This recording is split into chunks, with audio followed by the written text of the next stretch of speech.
اما بعد، آج ایک ویڈیو کلپ دیکھنے کا اتفاق ہوا جو کہ میں سمجھتا ہوں کہ شاید علامات قیامت میں سے ایک علامت ہے کہ دنیا کا سب سے ذلیل طبقہ جو شمار ہوتا ہے یعنی مفعولین، انہوں نے بھی اب مناظرے کے چیلنج شروع کر دیے اور مناظرے کا چیلنج بھی ایسے انداز میں دیا ہے کہ تاریخ میں اس کی مثال اور نظیر نہیں ملتی۔ وہاں چوک میں آ کر ہمارا جو بورڈ لگا ہوا ہے ہمارے مدرسے کا، اس کے پاس کھڑا ہو کر وہ بغیرت یہ کہہ رہا ہے کہ میں چشتی کے گھر میں آیا ہوں اور اس کو دعوت مناظرہ دیتا ہوں۔ یہ تو اسی طرح ہے کہ کوئی چپراسی اور میراسی جا کر صدر کے دروازے پہ کھڑا ہو جائے، اس کو کہے کہ میرے ساتھ روبرو بات کر، اور جب صدر سامنے نہ آئے تو پھر کہے دیکھا جی مجھ سے ڈر کے بھاگ گیا۔ ارے بے غیرت، تیری اتنی حیثیت ہے کہ وہ تجھ سے ہم کلام ہو؟ تیری اوقات کیا ہے؟ تیرے اندر اتنی حیثیت کہاں ہے کہ تجھے منہ لگایا جائے، اور وہ بھی ایک ایسے شخص کی طرف سے کہ ساری کائنات میں جس کے علم کا کوئی مقابل ہی موجود نہیں ہے۔ اب میں اس کو اس کے چیلنج مناظرہ کا جواب دے رہا ہوں کہ مناظرہ اگر کرنا ہے تو اس کے لیے سب سے پہلے یہ ضروری ہے کہ تو اپنے اس فاعل کو جس نے تجھے علم تحتانی عطا کیا ہے اس کو نکال کے سامنے لے۔ اللہ کے فضل و کرم سے 1 سال کا عرصہ ہو گیا میں نے اس کا رد کیا تھا جو اس نے حضور امام الغیرت کے موضوع مسئلہ ایمان ابی طالب سے جھوٹ بول کر اپنی طرف سے الفاظ کا اضافہ کر کے، جو روح المعانی کے رد میں حضور امام الغیرت نے فرمایا تھا کہ صاحب روح المعانی نے لکھا ہے کہ یزید شروع سے کافر تھا، تو جو ایسا کہتے ہیں وہ تو خدا تک پہنچ جاتے ہیں۔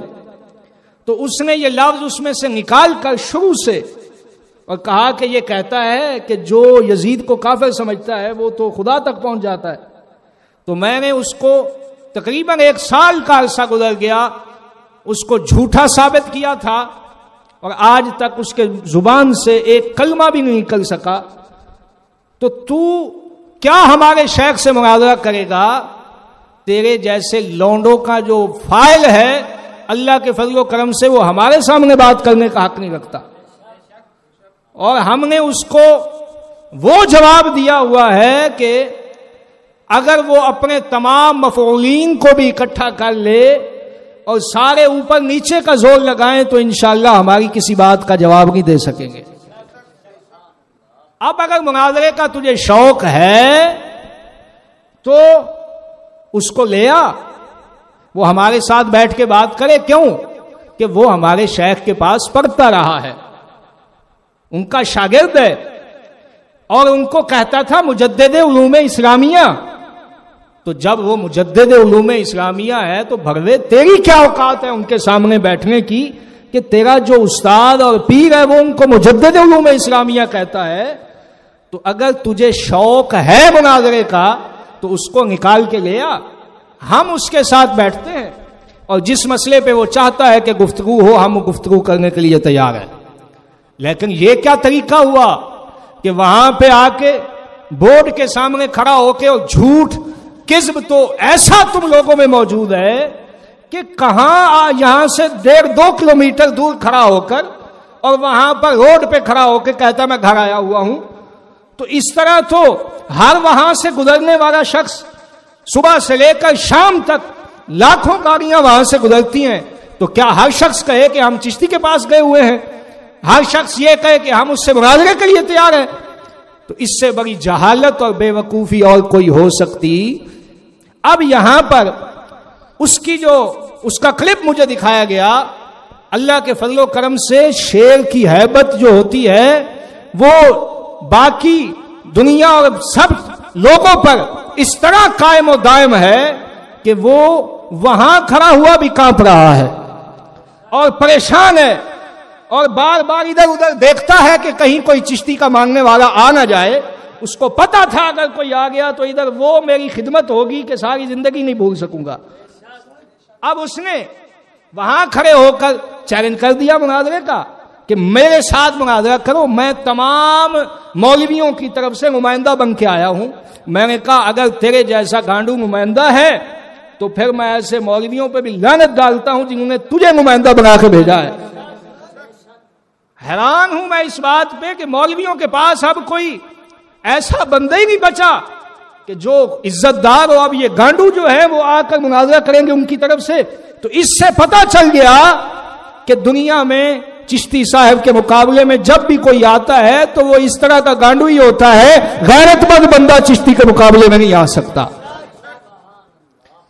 اب مناظرہ جو ہوگا, اگر تو نے مناظرہ کرنا ہے, اگر تجھے شوق ہے تو پھر تیرے ساتھ مناظرہ استاد گرامی کی تو ذات ہی ورا الورا ہے. ان کا جو سیکیورٹی گارڈ یہاں بیٹھتا ہے خادم, وہ بھی اللہ کے فضل و کرم سے تجھ سے زیادہ علم رکھنے والا ہوگا اور وہ بھی تیرے ساتھ اگر بات کرے تو انشاءاللہ عزیز تو ایسا پریشان ہو کے بھاگے گا کہ دنیا دیکھے گی امام الغیرت کو چیلنج کرنے کا انجام کیا ہوتا ہے.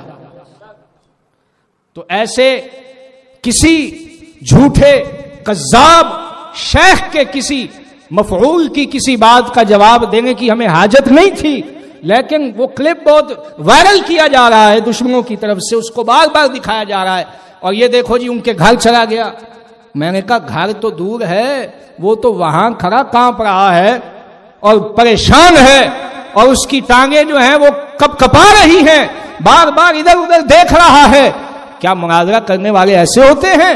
ایسے لوگ مناظرہ کرتے ہیں. ایسوں کا بس اس کو خطرہ یہی تھا کہ اگر کوئی ادھر سے آ گیا تو میری خیر نہیں ہے.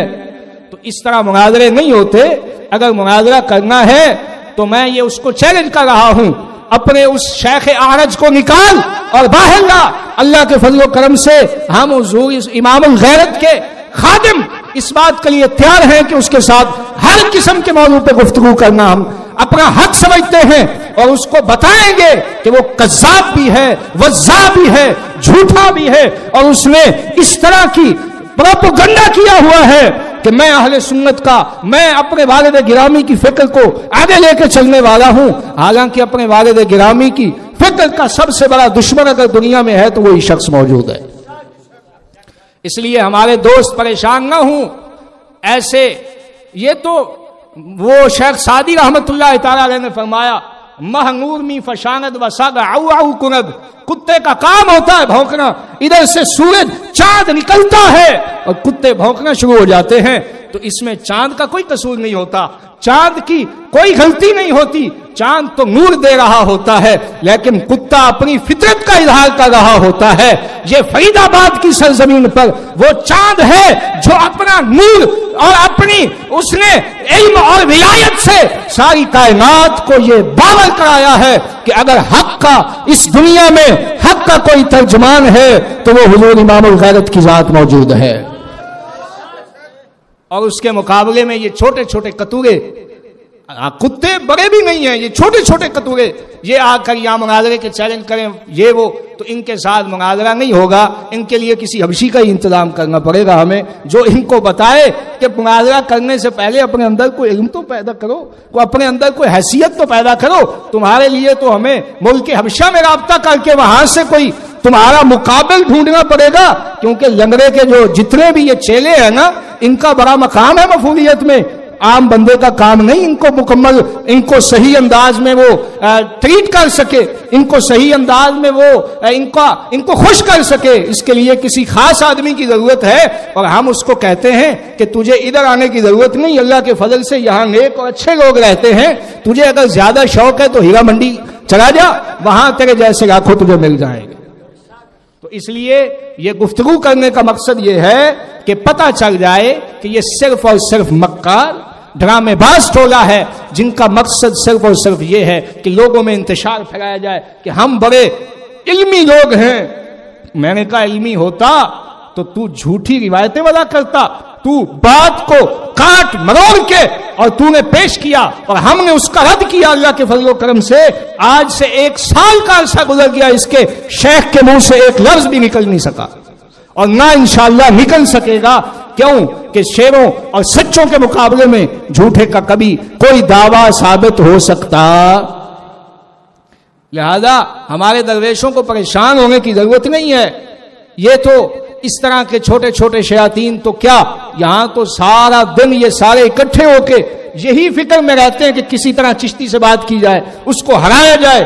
لیکن ان کو پتا ہے کہ جب چشتی کے کوئی سامنے آتا ہے نا تو پھر وہ وقت کا شیخ الحدیث اشرف سالوی جیسا آدمی ہو تو وہ بھی کہتا ہے کہ ہماری ایک ہی گزارش ہے کہ ہم سب کو اپنے ساتھ لے کر چلیں، ہمارے پیشوا بنے، ہمارے رہبر بنے، ہم آپ کے ساتھ چلنے کے لیے تیار ہیں. میں نے کہا جو علم والے تھے وہ تو یوں محبت کرتے تھے اور تجھ جیسے جاہل جو ہیں وہ یوں بھونکتے ہیں. تو پتا چل گیا کہ بھونکنا کتے کا کام ہوتا ہے اور حق کے سامنے جھک جانا یہ کسی علم والے کا کام ہوتا ہے، یہ کسی صاحب علم کا کام ہوتا ہے. اللہ تعالی ہمیں حضور امام الغیرت کے قدمین شریفین کے صدقے اور آپ کی علمی اور دینی وراثت کے صدقے اللہ تعالی ہمیں دنیا آخرت میں آپ کے ساتھ متوسل اور آپ کے ساتھ تعلق رکھنے والوں میں ہی شامل رکھے. وآخر دعوانا الحمدللہ رب العالمین.